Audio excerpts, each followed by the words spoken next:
Good morning, good afternoon, good evening, and welcome to Free Your Mind Friday. This is the last Free Your Mind Friday for Mental Health Awareness Month. I'm so sad because I love bringing you Free Your Mind Friday tips. And maybe we'll continue to do these throughout the year. But listen, what we will continue to do is break the stigma when it comes to mental health awareness.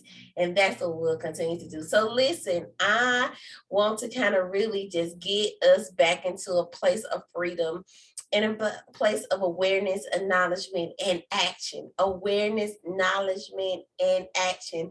And we talked about that in a earlier session. So I want to keep talking about that as we continue to process what went on this week and what's been going on for the last 2 weeks. As we continue to process, what do we do to maintain a safe and healthy mental health when it comes to being in this nation? I know I've asked myself that same question.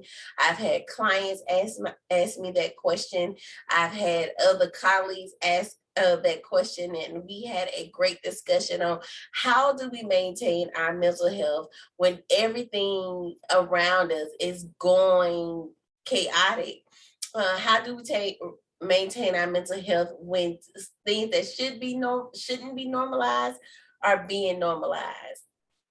I was talking to some clients even on yesterday, not today, on yesterday, and they were talking about how everything that has happened has been normalized. We've normalized school shootings. We've normalized massive shootings. We normalized racism. We've normalized so many things that have been so traumatic over the years past. And so what I really want to do when we talk about Free Your Mind Friday is how do we go from a place of normalization to the place of acknowledgement and awareness, and how does that look when we find ourselves dealing with these things over and over and over again? How do I get to a place where I don't become numb to the news of a massive school shooting, or I don't become numb to the news of a Black person getting shot, or I don't become numb or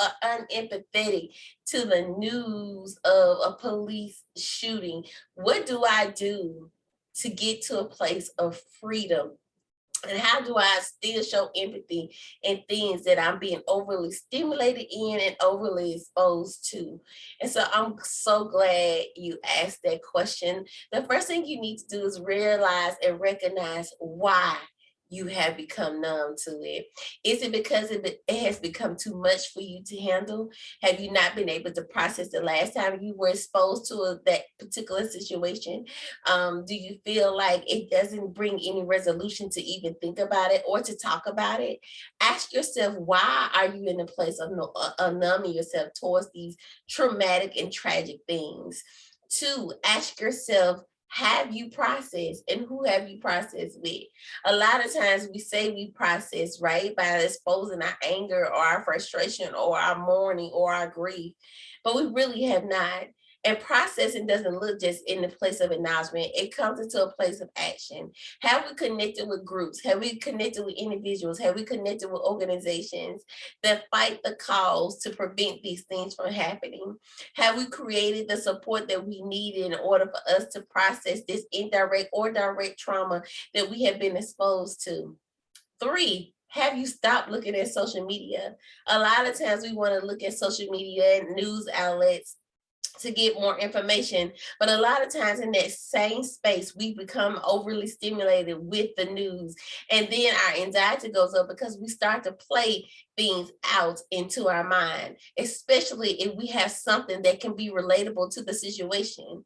For instance, if you're a parent, I'm sure you went into panic mode and anxiety mode and worry mode when it came to sending your kids to school, especially after hearing that these babies just went to school and you don't even have a motive. We don't even know the motive of why this young man shot up this elementary school, and not seek help. We don't know why this young man shot his grandmother. We don't know what happened. We don't even know any of the plans because he took his own life. And so being in that space of unknown creates another level of uncertainty, which creates another level of anxiety. And so we have to be totally aware of how we're exposing ourselves and how that exposure is creating or enhancing things that we've already been dealing with. So stop exposing yourself so much just so you can get more information. Sometimes it's not good for us to have so much information about the situation because we'll create multiple scenarios trying to figure out the why behind the situation. And then lastly, take a breath. I know that's hard when you are in that space of the unknown, but take a breath.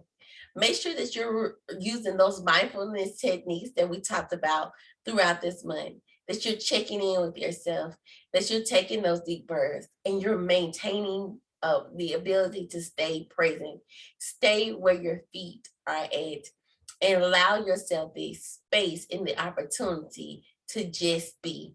It's okay to just be. You don't have to be anything, but just be in a space, in the presence of where you are. Just be. Don't look for a solution. Don't look for a resolution. Just be and allow that space to free you from being in a place of being numb so that you can function. It's okay to just be, and it's okay to not be okay. So give yourself permission to be not okay and allow yourself to feel every emotion. Don't hold it in, don't hinder it. Allow yourself to grieve, allow yourself to cry. If you want to cry and pray, it doesn't matter. Whatever you need to do, allow those emotions to fully manifest and then allow yourself to come back to the present, breathe it in, and allow yourself to be totally free from being numb of things we can't control. Because in the end, we can't control it, but we can't speak about it. We can articulate how we feel about it, and we can show emotions towards it. Let's not be numb, but let us be free. Y'all enjoy this Free Your Mind Friday, the last Friday of Mental Health Awareness Month. Hey, and don't forget to like, share, subscribe, and follow Jesus Plus Therapist on all social media platforms and on all podcast platforms. And no, we won't have an episode this Sunday, but we will have a special episode the following Sunday. And I'm so excited at the many guests that we will have throughout this next quarter. It's about to be bananas. I'm so excited as we continue to line a special guest host to come help us with Jesus Plus Therapists. I'm so excited about it all. So have a great Friday and don't forget to free your mind and the rest will follow.